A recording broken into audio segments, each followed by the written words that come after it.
Muy buenos días. ¿Cómo van? Buenos días. ¿Gusto? Bien. Voy a compartir la pantalla y me confirman si la ven.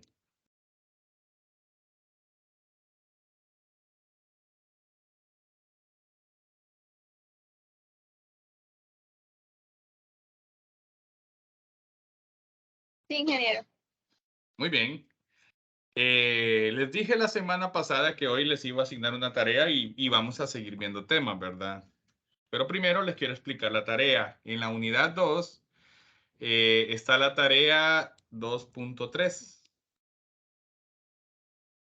Es una tarea relacionada con lo que hicimos de script de base de datos. Recuerde que lo hemos visto a un nivel bien básico, así que la tarea no va a ir más allá de lo que hemos estado haciendo. Tarea 2.3, ¿verdad? Una tarea corta y como les digo, son scripts como los que estuvimos haciendo la semana pasada. Tienen que ser en la base de datos de MySQL o MariaDB, dependiendo, porque los que usan SAMP, por si no lo habían notado, los que utilizan SAMP, es un MariaDB el que les instaló. Y los que usamos es el Linux, normalmente nos instala el proyecto de MySQL de Oracle. Pero son fork, o sea, son fork, esa es la palabra, son proyectos fork. O sea, se derivan del mismo proyecto de MySQL original. Entonces, no hay problema. ¿Qué me van a hacer? Bueno, son 5 ejercicios. El primer ejercicio, me van a hacer un script para crear una tabla para manejar datos de nuestros clientes. Usted va a elegir qué nombre le pone a la tabla. Yo normalmente les pongo, por ejemplo, si es de clientes, le pongo cliente con C mayúscula, ¿verdad? Pero usted decide qué nombre le pone, yo le pondría así. Van a crear esa tabla, o sea, me van a hacer el script de crear esa tabla. Ya como lo vimos la semana pasada, hicimos dos, ¿verdad? Hicimos dos tablas. Bueno, me van a hacer una que se llama cliente. Le van a almacenar el nombre, el teléfono, el correo, la dirección, el RTN, el límite de crédito y los comentarios. Usted va a elegir el tipo de dato para cada cosa. Usted ya lo va a decidir. Yo ya no se lo voy a decir. Va a decidir si es varchar, si es número, que es decimal, si... ¿Qué va a usar? Usted me va a contar ahí. ¿Qué va a utilizar? ¿Verdad? A la tabla esta que van a crear me le van a hacer un campo autonumérico. ¿Sí? Si la tabla se llama cliente, pues le deberían poner cliente ID, ¿verdad? Por ejemplo, digo yo, usted decide qué nombre le pone, pero debe llevar un campo autonumérico, que va a ser la llave primaria.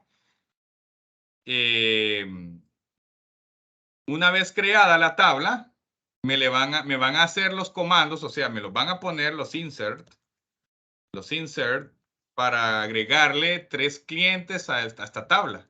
O sea, me van a agregar 3 clientes a esa tabla que ustedes mismos crearon. Entonces me van a hacer el script, ¿verdad? Los comandos para cómo se agregarían esos 3 clientes. O sea, ustedes me van a ir haciendo el script, ¿verdad? Los insert, el create table. Me van a poner un comando de cómo haría yo para consultar toda la información de la tabla de esos clientes, o sea, el select, ¿verdad? Me van a hacer un comando de cómo yo borraría un cliente por medio de su RTN y un comando de cómo yo le cambiaría el número de teléfono a un cliente a través de su RTN. ¿Se entiende eso? Sí. Ok. El ejercicio 2 es similar. El ejercicio 2 es hacer una tabla, pero para manejar usuarios en el sistema. Aquella era la de clientes, bueno, esta va a ser de usuarios.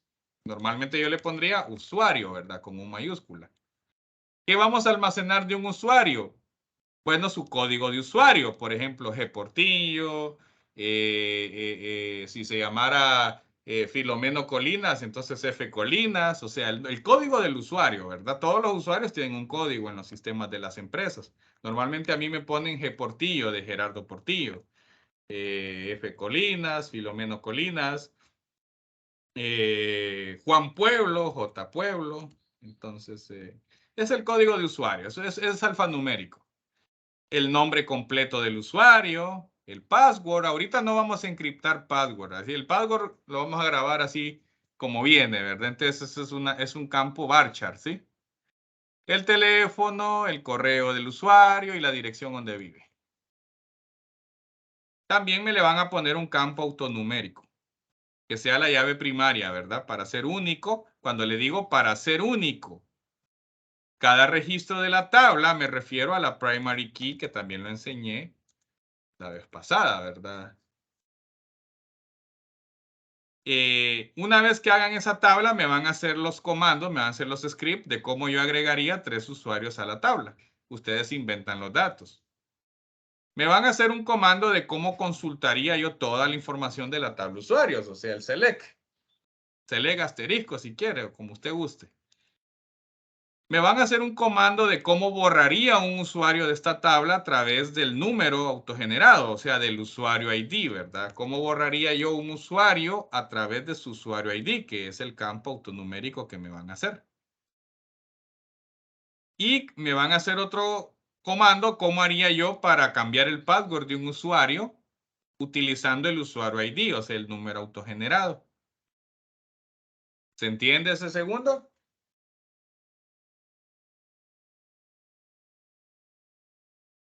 Sí. Bien, ahora, tercer ejercicio.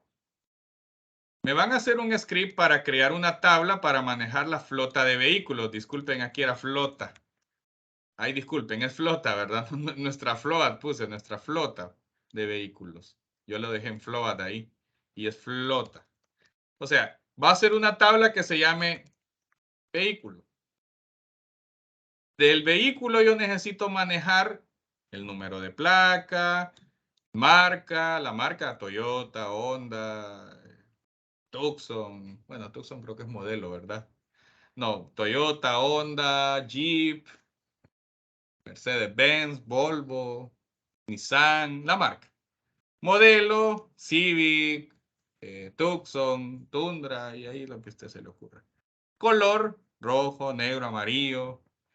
Año, del año del vehículo.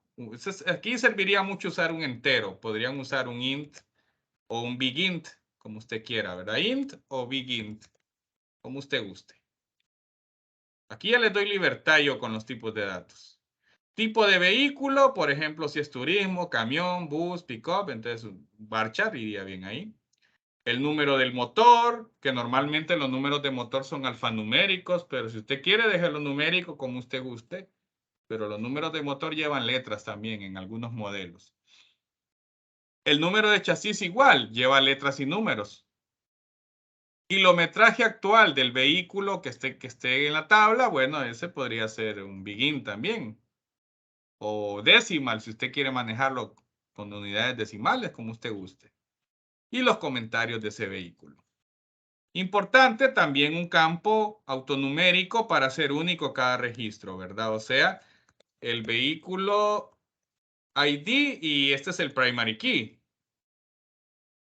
Una vez que creen esa tabla, me le van a hacer unos 4 inserts. O sea, ¿cómo agregaría yo 4 carros a esa tabla? Ahí se inventan ustedes los datos. Esos son los inserts. Van a hacer un comando, ¿cómo mostraría yo todo lo que está en la tabla vehículos? Y me van a escribir cuál es el comando para borrar un vehículo por medio de su número de placa. Por medio del campo que se llama número placa o placa, como usted le quiera poner. Y un comando para poder cambiar el kilometraje del vehículo, utilizando el número autogenerado en vez de la placa, o sea, a través de su vehículo ID, ¿cómo yo le cambiaría el kilometraje? ¿Está claro ese?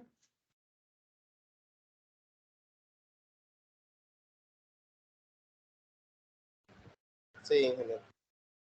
Muy bien. Ejercicio 4. Me van a hacer un comando, me van a escribir cómo sería el comando para agregar una columna para comentarios en la tabla de usuarios que hicieron en el ejercicio 2, porque ahí no les puse que había que poner el de comentarios.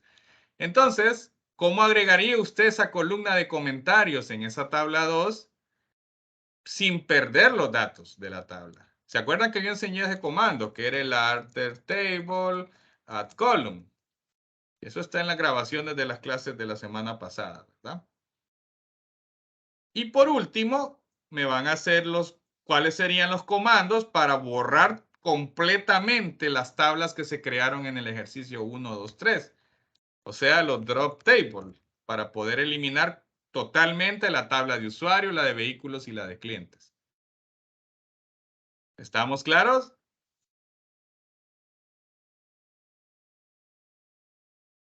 Sí. Sí. Bien, ¿para cuándo es esto? Esto es para el día 18, o sea, es para esta semana. Porque como solo son puros scriptsitos, eso lo tienen listo para el viernes. ¿Estamos bien? Sí, ingeniero. Ok, entonces, ya que les expliqué la tarea, ahora sí ya vamos a empezar a retomar los temas. Voy a ir a abrir mi proyecto de Visual Studio. El que estaba trabajando con ustedes. Lo último que hicimos fue que a este form le dibujamos un botón. Y a ese botón, doble clic, a ese botón le hicimos una prueba de conexión a la base de datos. Eso fue lo que hicimos la semana pasada. Claro, yo no he encendido el servidor mío. Entonces, si yo lo ejecuto y le doy clic al botón, que es el que conecta a la base de datos, se va a quedar ahí en espera. Normalmente son 20 segundos cuando el servidor no está arriba. Y, o sea, que el servidor está apagado, está sin conexión a la red, lo que sea. Entonces, me va a tirar error en una advertencia y se me va a trabar el programa, ¿verdad? Y me va a decir que unable to connect to any of the specific MySQL host. O sea, indicando que no se pudo conectar. Lo detengo aquí. Voy a ir a encender el servidor. Si usan XAMPP, pues solamente levantan ustedes el XAMPP. Pero yo estoy trabajando con un Ubuntu. Y ahí lo encendí. Y esperar a que pues arranque, ¿verdad? Vamos a darle chance ahí. Ahorita estoy en una red de casa, así que no debería tener problema. Va a arrancar bien, entre comillas. Vamos a ver si es verdad. Ahí está. Pasó del network host. Voy a iniciar sesión solo para ver qué IP me dio. Ups, la clave no era esa. Ahí está. Es la 0106, porque ahora estoy en la casa. Entonces me voy a donde está la cadena de conexión, ¿se acuerdan? En las properties. Y el server ahora es 0106. Claro, en un servidor, repito, un servidor ya de verdad, esto no debería cambiar, ¿verdad? La IP, no tiene lógica que la IP de un servidor esté cambiando. Ustedes ponen la IP de ustedes, ¿verdad? Que ya saben cómo es la cosa. Y si usan XAMPP, ya les dije también qué es lo que tenía que poner ahí. Start. Conectó 6 registros porque era la tabla de productos. ¿Se acuerdan que la llenamos con 6 productos? Eso era lo que teníamos. Y yo ya expliqué cómo se llenaban esos productos. Hicimos scripts, creamos la tabla y todo eso. O sea, hasta a partir de aquí ya vamos a empezar a trabajar en lo de verdad. Yo ahorita ya no necesito este código de ese botón. De hecho, puedo ir a borrar el botón y van a ver lo que sucede. Ya no necesito este botón de la prueba de conexión, porque ya voy a empezar a hacer yo las cosas bien. Nos vamos al diseñador de interfaz gráfica. ¿Cómo? Hacemos doble clic en el form 1CS aquí en el solution, en la solución. Doble clic y nos vamos aquí a la interfaz gráfica, ¿verdad? Ese botón, clic derecho y lo voy a borrar. Puede ser con la tecla Delete, suprimir, como depende del idioma de su teclado. O clic derecho, Delete. Ahí borré el botón. Pero ¿qué pasa cuando lo borro? Me voy a ir al fuente nuevo, doble clic. Sigue estando ahí el código, pero ya no tiene. Mire, antes decía un reference, como por ejemplo aquí. Ahora dice 0 reference, indicando que este bloque de código ya no está apuntando a ningún evento de ningún elemento. O sea, ya no, ese código ya no va a ser llamado desde ningún lado. Borré el botón. De hecho, lo voy a borrar. Usted si quiere comentaríelo, no hay problema. Yo lo voy a borrar, pero usted lo puede comentariar. O dejémoslo comentariado. ¿Sí? Así se comentarían bloques en C#, igual que en C++, miren, igual que en Java. Borré el botón y comentaría eso. ¿Me avisan?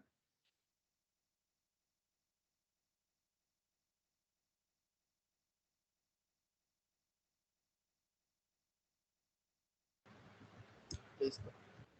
Ok, ejecuto y ya no tengo nada, no tengo botón, ya no estoy haciendo pruebas de conexión. ¿Qué sigue ahora? Voy a, permítanme que por error quite esto aquí. Voy a ya empezar a analizar ciertas cosas. Solo denme un minuto, permítanme.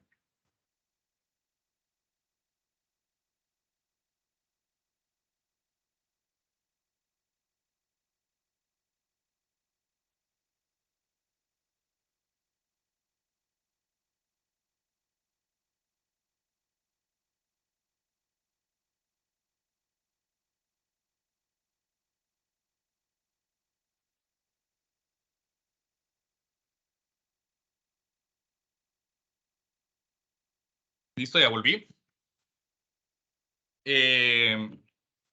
Antes de comenzar, solo quisiera explicar un par de cositas para que las identifiquemos.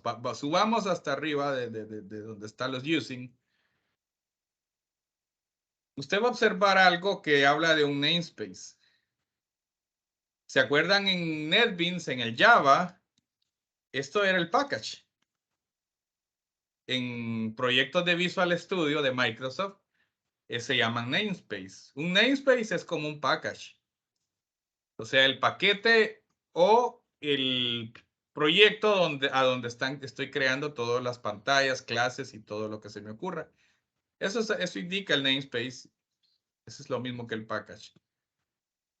Solo que envuelve entre llaves, ¿verdad? Todo la clase. Eso no se toca. Normalmente Visual Studio lo hace por nosotros.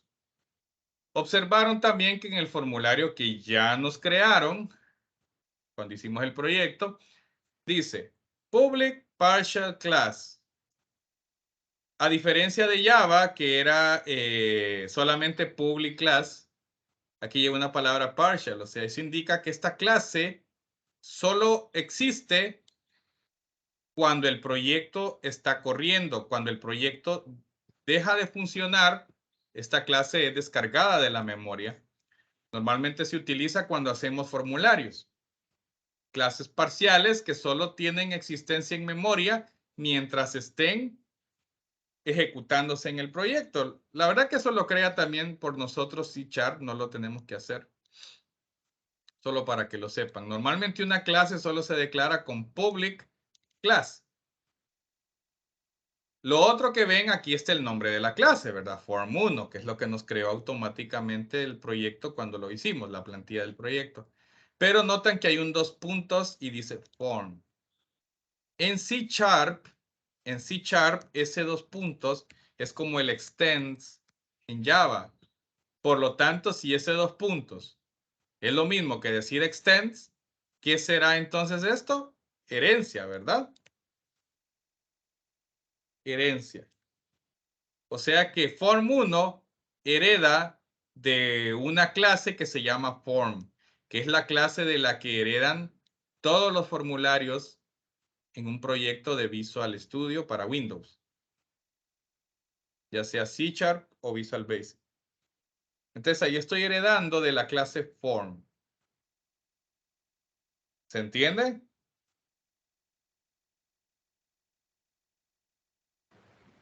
Sí.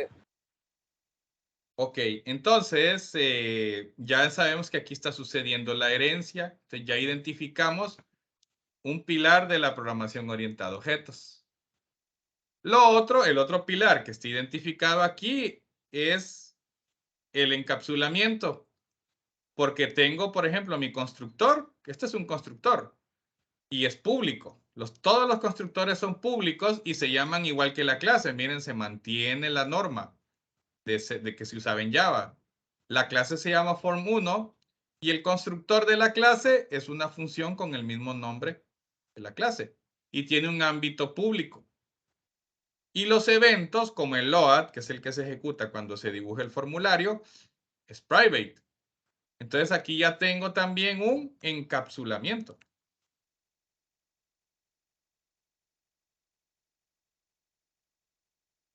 Encapsulamiento. Tengo ámbitos públicos y privados. Solo como la teoría, ¿verdad? Pero bueno, vamos a lo que nos compete. Regresémonos al editor de interfaz gráfica.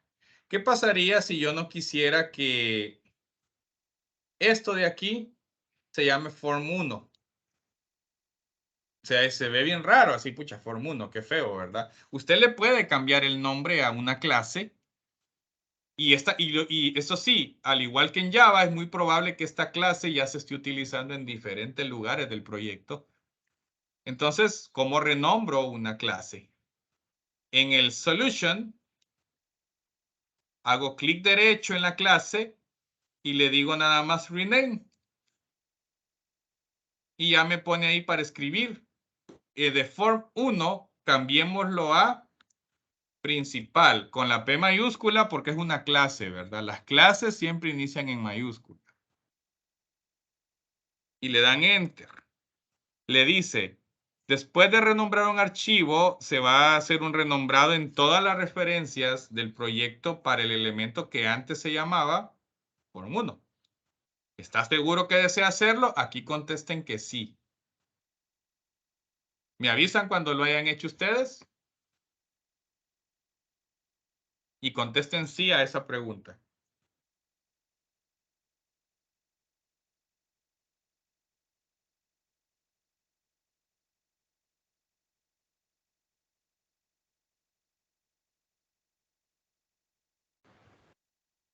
Listo. Bien, entonces le doy yes. Y se hizo una refactorización del código. El título sigue siendo form1, ya lo vamos a cambiar. Pero si usted analiza el código, doble clic acá y se va para arriba, va a notar que ahora dice principal hereda de form y ahora el constructor me lo cambió y ahora se llama igual que la clase. Esa es la refactorización. Pero va a encontrar ciertas cosas que no se renombraron, que no van a afectar. Voy a bajar. Como el load, dice form1 load, pero no importa, sigue estando, miren, la referencia, porque esto solo es el nombre de la función load. No va a afectar si le cambié el nombre a la clase, ¿verdad? Ese se puede quedar así. Como sé que no va a haber problema, ejecuto y pues ahí está bien. Aparte que ya me dice una referencia, entonces no hay problema, ¿verdad? Eso significa que sí está apuntando al objeto que lo va a mandar a llamar. ¿Estamos claros?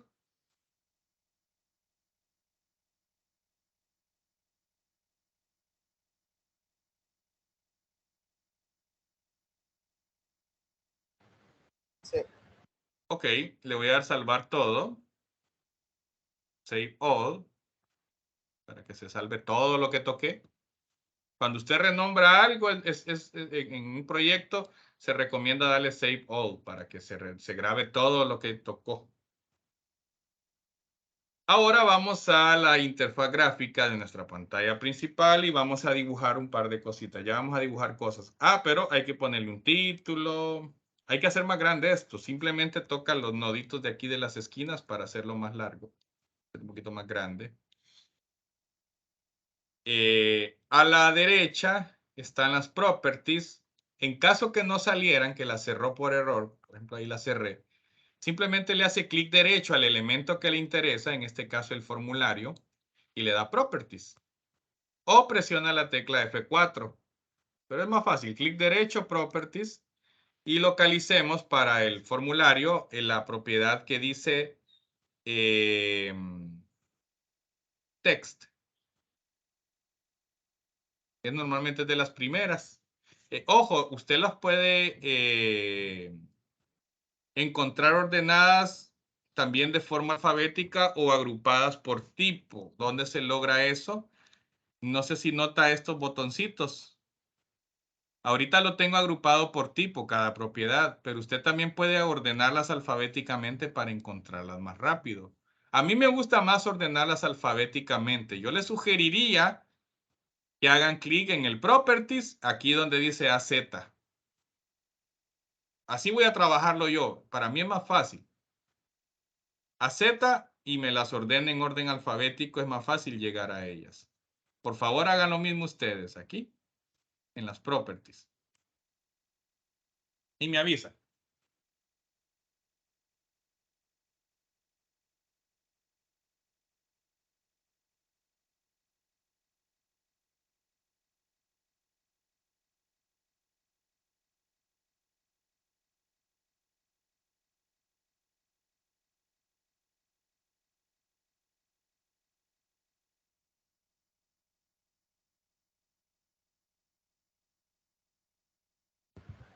Listo.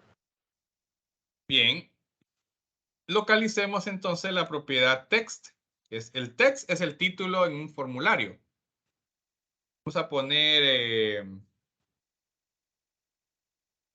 productos. Así, productos.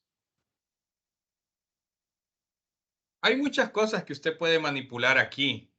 Por ejemplo, encuentro una que dice Start Position. Voy a hacer más ancho esto. Start Position permite definir en qué parte de la pantalla inicia este formulario. Porque normalmente inicia en cualquier lado. Está cambiando, miren, de lugar cuando corro el proyecto. Start Position me permite decir que lo centre en la pantalla. Miren, piden Center Screen. Háganlo ustedes también. El Start Position, pónganlo en Center Screen. Como están en orden alfabético, pues solo es de buscarlo en la letra S, ¿verdad? Start Position. Y arribita encuentran el Maximize Box y Minimize Box. Están en True, indicando que sí va a tener estas cajitas de maximizar y minimizar. Usted las puede esconder también si usted las pone en falso, miren. Yo no las escondo normalmente, pero solo por si usted tiene la curiosidad, aquí se esconden.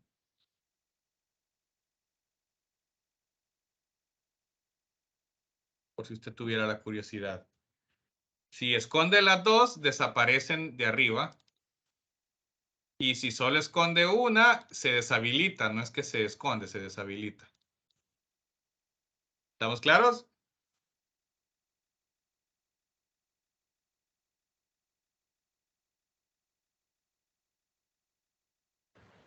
Sí. Y hay más cosas que usted puede ver ahí. No voy a detenerme a explicarlo todo. Es el todo es que ustedes exploren. Como backcolor, que es el color de fondo. Y otras cosas ahí que puede encontrar. Incluso hay una que dice Control Box. La Control Box, si usted la esconde, entonces ya no hay botón de cerrar y ya no hay icono en la ventana. Pero lo voy a volver a dejar como estaba. El Control Box, ¿verdad? No lo toquemos. ¿Qué sigue ahora? Voy a dibujar una tabla aquí. O sea, hay un componente en Visual Studio para poder mostrar una tabla de datos y a esa tabla de datos ponerle de que jale de una base de datos y lo muestre en columnas. Visual Studio hace todo el trabajo por nosotros. Es bastante bonito trabajar el diseñador de interfaz de Visual Studio porque nos facilita bastante la vida. Para lograrlo, váyanse aquí a la izquierda en el Toolbox. Si lo escondieron el Toolbox, recuerden, se puede volver a ver en View, Toolbox. O ver caja de herramientas. Por si la escondieron. Tiene un buscador aquí, miren que dice search. Ahí en el buscador pongan data grid. Y van a hallar el que dice Data Grid View en el apartado de data. Me avisan cuando lo hayan encontrado. Es en el toolbox.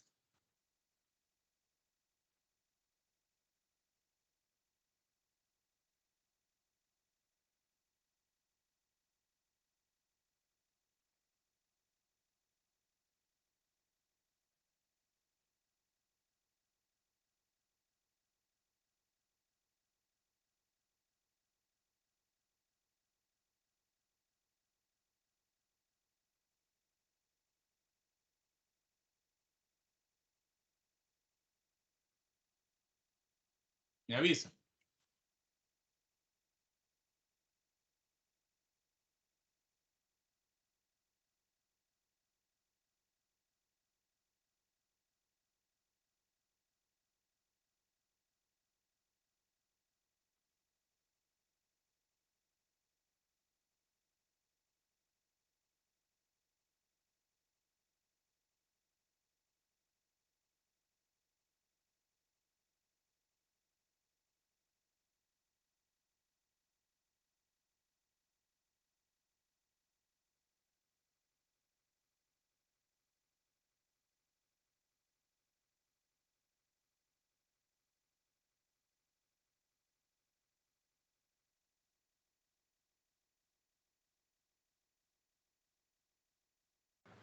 Listo. Muy bien. Data Grid View. Y simplemente lo dibujan allá. Procuren dibujarlo que abarque ahorita toda la pantalla, bueno, todo el formulario, ¿verdad? Solo que no les quede tan salido, ¿verdad? Que traten de ajustarlo ahí, que les quede un bordecito ahí para que no quede tan a la orilla. Aquí. Este es un Data Grid View.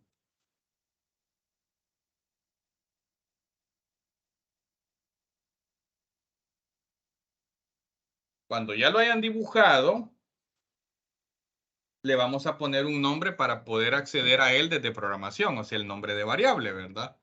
¿Qué nombre va a tener este elemento de interfaz gráfica cuando ya empiece a programar? O sea, ¿qué nombre va a tener como objeto cuando ya lo programe? Porque esto es sobre la interfaz gráfica, el objeto tiene que tener un nombre. Entonces, clic derecho en el grid que dibujaron, que es este, el Data Grid View. Clic derecho, Properties, y buscan la de las primeras, y la ordenaron alfabéticamente, busquen la que dice Name o Name para este de aquí. Normalmente dice Data Grid View 1. O sea, 1, Data Grid View 1. Le vamos a cambiar el nombre. En Visual Studio es más fácil porque solamente lo cambia aquí usted. Le vamos a poner... se podría poner grid o tabla o... Pongámosle grid 1, vale. Para mantener el estándar ahí. Que los grids se llamen... Las tablas se llamen grid. Normalmente a las tablas se les dice grid. Ya a nivel de programación, ¿verdad? Entonces, es un grid. A las tablas de interfaz gráfica, ¿verdad? Este se va a llamar grid 1. Ese va a ser el name que me le van a poner. Me avisa cuando ya se lo hayan puesto.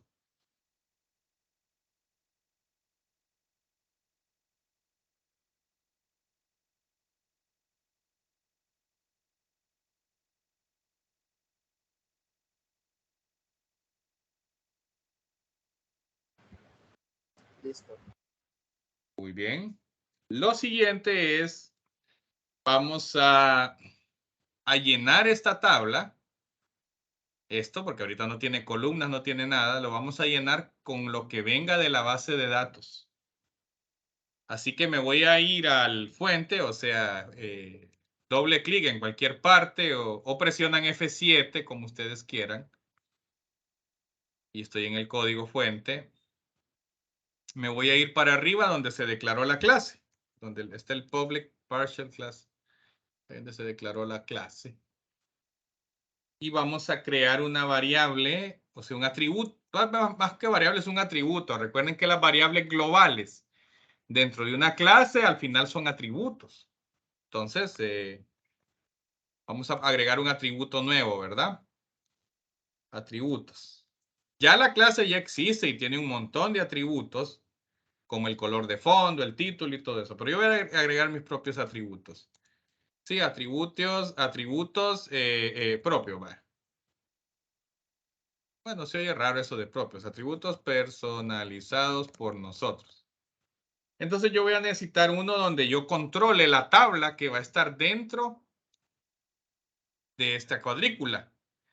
¿Se acuerdan que cuando hicimos la prueba de conexión, que aquí está comentariado el código, por cierto, hacíamos un data table? Y ese data table lo rellenábamos con la información que venía de una consulta en una base de datos.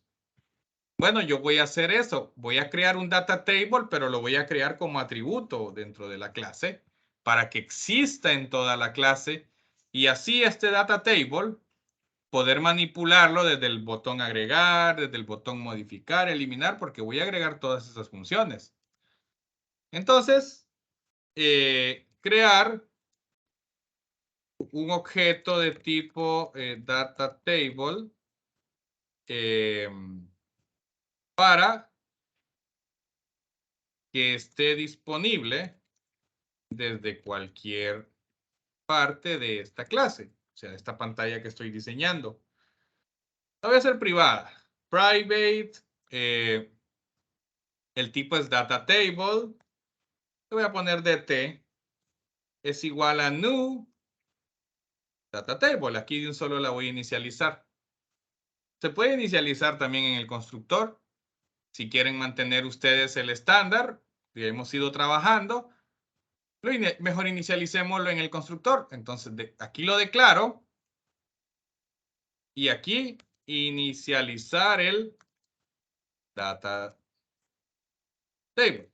Entonces, aquí recuerden, el constructor es el que se llama igual que la clase, así que ese es aquí. Pero no vayan a borrar esto, porque esto es lo que dibuja la interfaz gráfica. Esto ya hace los que genera el Visual Studio. Entonces, no tocar. Solamente lo pasan para abajo. Entonces, dt es igual a new data table. Mejor, para mantener la norma, ¿verdad? Que todos los atributos se declaran aquí, pero se deben inicializar en el constructor. Que ya me lo había hecho Visual Studio, no lo tuve que hacer yo, el constructor. ¿Estamos bien? ¿Me avisan cuando lo tengan?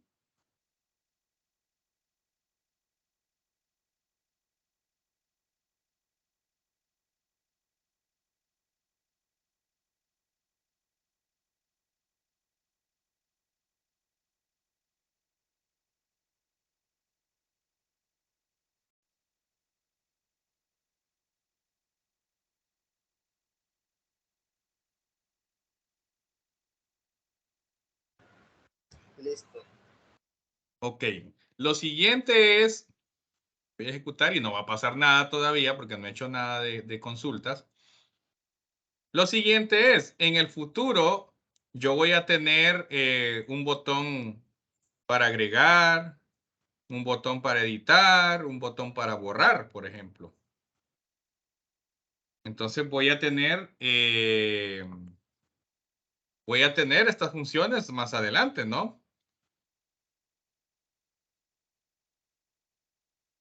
Y cada vez que yo agregue, edite o elimine, yo debería volver a consultar la base de datos y volver a dibujar la tabla.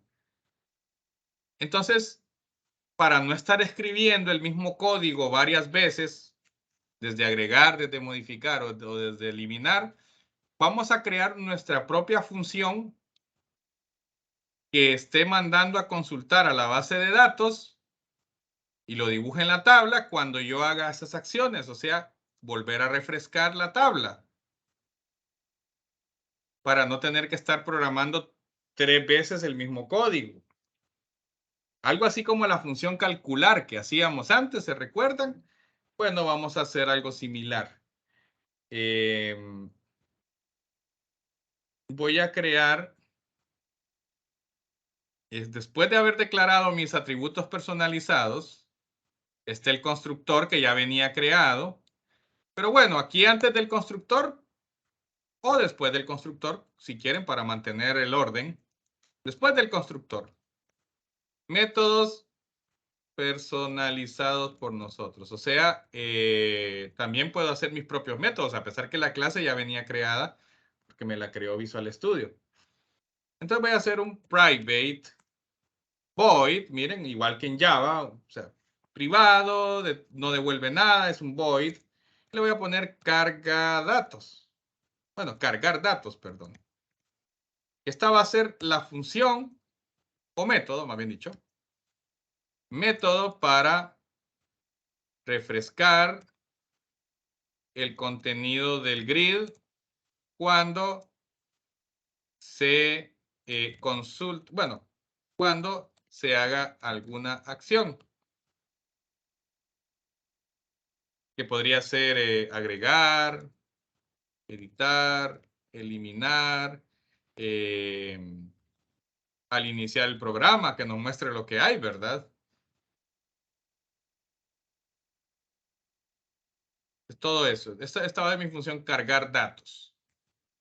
Y esta va a ser bien sencillita porque a diferencia de Java, Visual Studio hace lo que es trabajar con base de datos, un paseo. Solo que ahora voy a hacer un try. Fíjense que no lo había usado todavía y de hecho en Java lo estuvimos usando. Pero el try catch en Visual Studio es similar. Solo déjenme ver algo. Ah, sí estoy grabando, ok.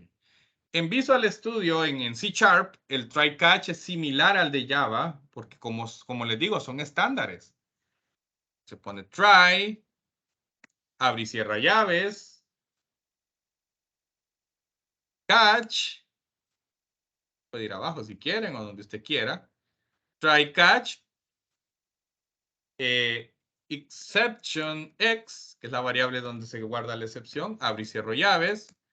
Y ese es un bloque try catch tradicional en C Sharp y se parece mucho al de Java. Solo que le voy a poner en caso de error, mostrar el mensaje. Entonces, para mostrar un mensaje, es el message box.show y de esta variable x, que es donde estoy almacenando el objeto x de tipo exception, estoy almacenando el error ahí. Entonces, x.message. ¿Y coma? Si ocurriera un error, entonces va a mostrar un mensaje en pantalla con el error que viene aquí. Y en el try, este es código propenso a fallar, porque se puede ir la conexión de la base de datos, escribir mal la consulta, no existe la tabla, tantas cosas que pueden suceder, ¿verdad? Los espero hasta aquí y me avisan.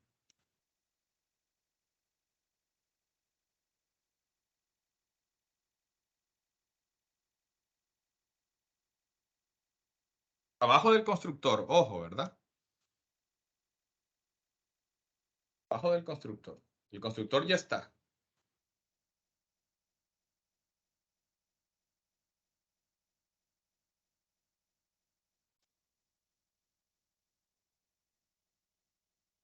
Y me avisan.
Listo, ingeniero.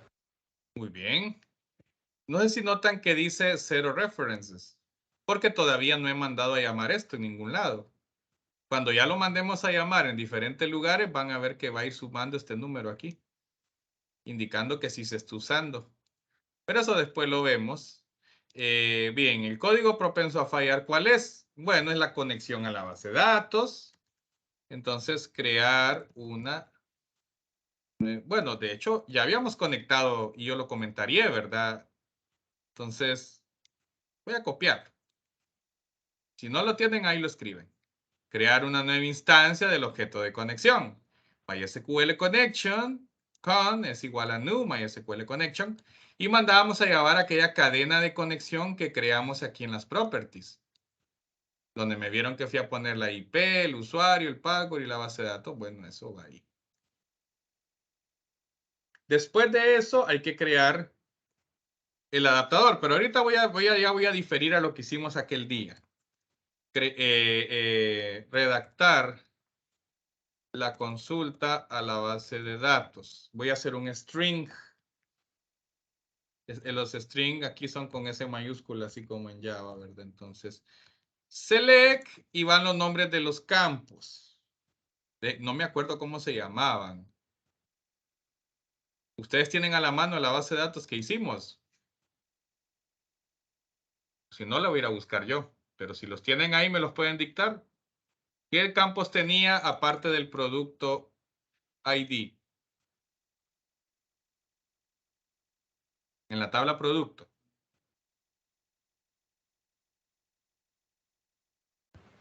Proveedor. Esa fue otra que hicimos, pero la tabla de productos, ¿qué columnas tenía?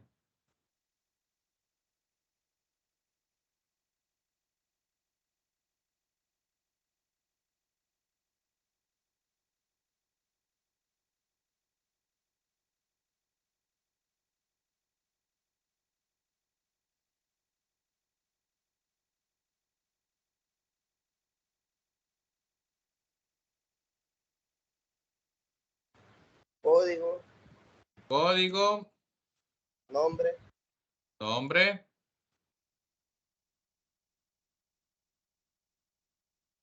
Costo. costo, creo que había Precio venta. ajá, un precio venta,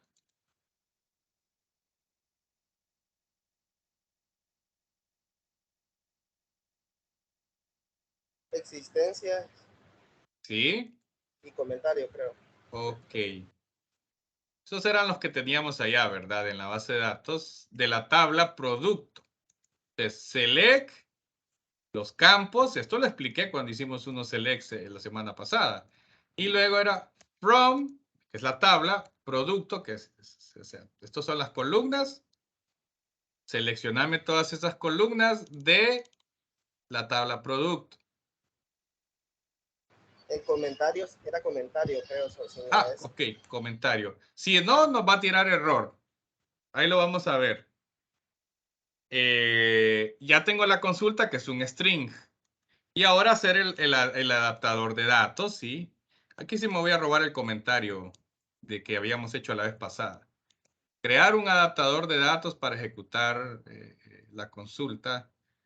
Entonces aquí sería MySQL Data Adapter, y le voy a poner DA, de Data Adapter, es igual a new MySQL Data Adapter, y va la consulta, que es el string que hicimos arriba, y el objeto de conexión, que es el con que hicimos más arriba.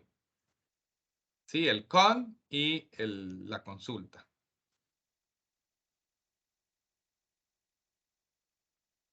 ¿Se acuerdan que el data table lo creamos arriba? ¿Sí? Solo déjenme enfocar ahí. ¿Se acuerdan que arriba hicimos el data table? Ya lo tenemos. Porque va a existir en todo el proyecto. Lo hice como atributo. Y lo inicialicé en el constructor. Bueno, entonces solamente es, por eso digo que es una variante de lo que hicimos la semana pasada, llenar el data table, el atributo data table que ya teníamos arriba, usando el adaptador de datos. Entonces, da.fill, llenar, ¿verdad? Llenar ADT, que ya lo habíamos creado, ADT.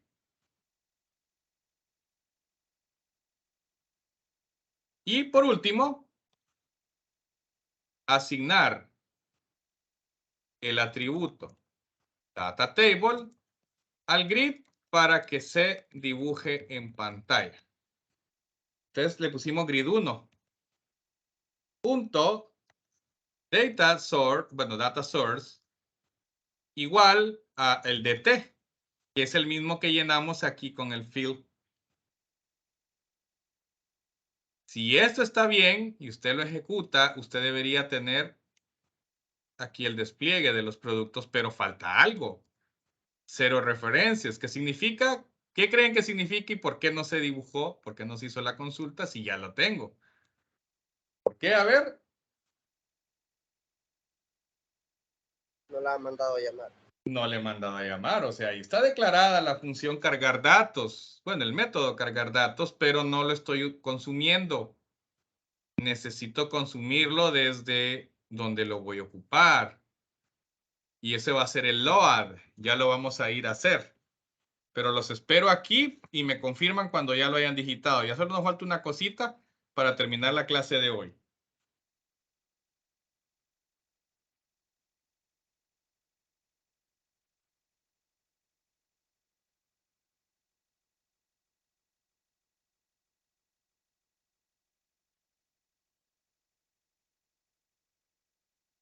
Yo los espero, no me preocupe.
Listo.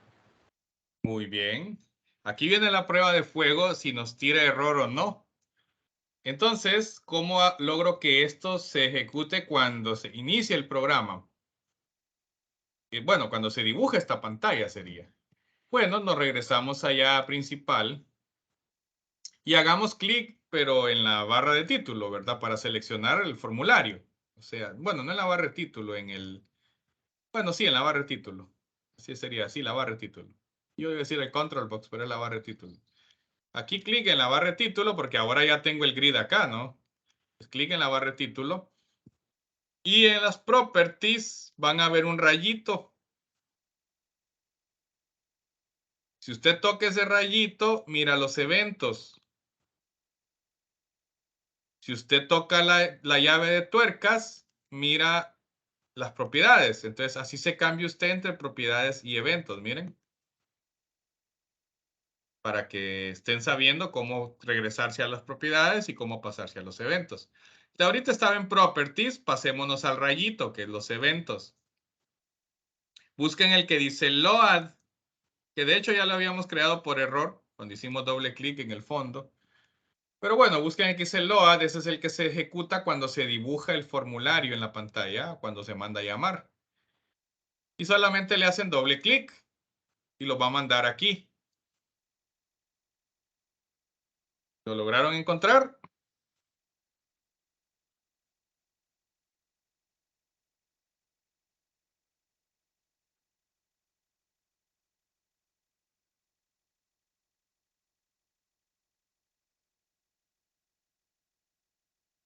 ¿Sí lo hallaron? Sí.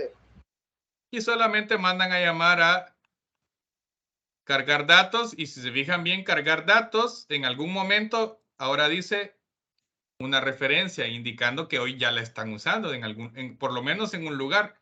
Entonces ahí está, cargar datos. Ejecutamos. Y me dice que la columna existencias no existe. Yo creo que solo era existencia, ¿verdad? Ya voy a ir a ver. Pero vieron que tiró el error. Por lo menos ya estoy recibiendo el try catch. Y sí se está ejecutando. Voy a ir a hacer la corrección, pero los espero. Me avisan cuando ya tengan el load del form.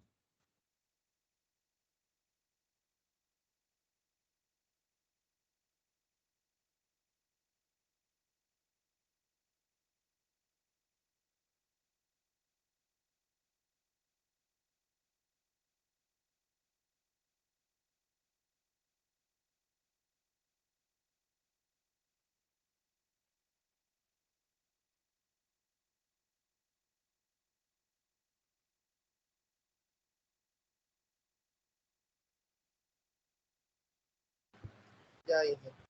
Ok, me voy a ir para arriba. En mi caso creo que se llamaba existencia. Usted debe ponerle el nombre que usted le puso cuando usted creó la tabla. Pero yo creo que en mi caso yo le puse existencia. Miren. No sé si usted le puso el que me dictó los campos. Si le puso existencias, pues tiene que poner el nombre que le puso usted allá en su computadora. Pero yo le puse existencia, miren. Y miren que ya me hizo la carga. En Java había que hacer un for y hacer un montón de cosas raras. Visual Studio, los lenguajes de Visual Studio, más bien dicho, los lenguajes de .NET. Vamos a referirnos como .NET. .NET, por medio de su capa de datos, ¿sí? Que es el ADO.NET, ya nos facilita esto. Solo nos preocupamos por hacer un adaptador, llenar un repositorio, en este caso una tabla, y de ahí apuntárselo a un grid, y él nos hace el trabajo, nos crea las columnas y nos lo llena. Así fueran 1000, 2000, 3000 filas, es bien eficiente para cargarlas. ¿Les funcionó?